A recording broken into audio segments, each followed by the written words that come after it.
When I was a kid in school, I remember how we would always try to play Stump the Teacher, as we do. A classic one is, why do we need to know this anyways? And the teacher, of course, will always talk about how we would need this knowledge as adults, and how we would use it in our jobs, and maybe sometimes they'll ask, well, do you want to be ignorant? Which was never a great strategy, because honestly, I don't think most of us were too worried about that. But as an adult, I realized there was never really a choice, was there? We're always learning whether we want to or not. Even if you're trying your best to rot your brain and you think you're learning nothing by watching some TikTok about some Thai folks dancing to some viral meme, you at least learned that Thai people are real. It may be a tiny piece of learning that you did, but you learned. And that's special because I don't think most animals really do that. I don't see beetles setting up spring traps after watching birds land in the same branch over and over, do they? They don't learn, but we do.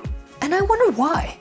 And I don't mean basic, directed, practical knowledge that we purposely gather to use for stated goal like work.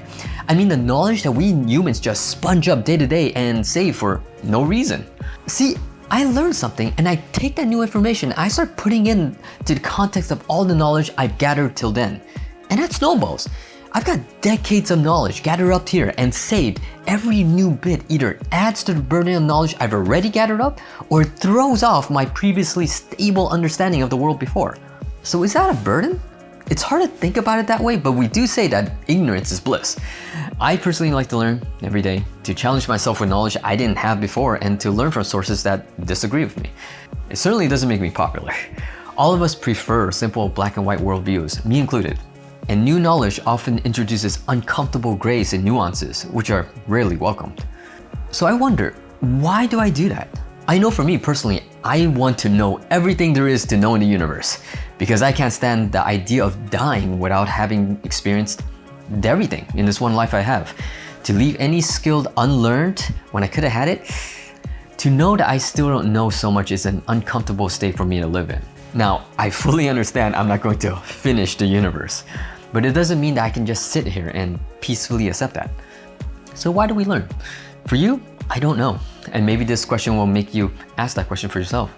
For me, it's partially a need to satisfy a lack of satisfaction and partially a sense of trying to get completeness. Like I'm that much closer to getting it. Which is a dangerous thing with knowledge, right? Because the more you learn, the more you see how much is out there that you need to learn. I learn partially because it's a part of the final goal for my life. And it's funny how we pack so much on this train trip to the oblivion that we're all sharing, don't we? Some people buy a lot of stuff to feel that sense of completeness. Some fight for recognition and approval from others for essentially the same thing. For me, knowing, I suppose, is what I'm packing in my bag. Safe and pleasant journeys to you all. I'll see you next time.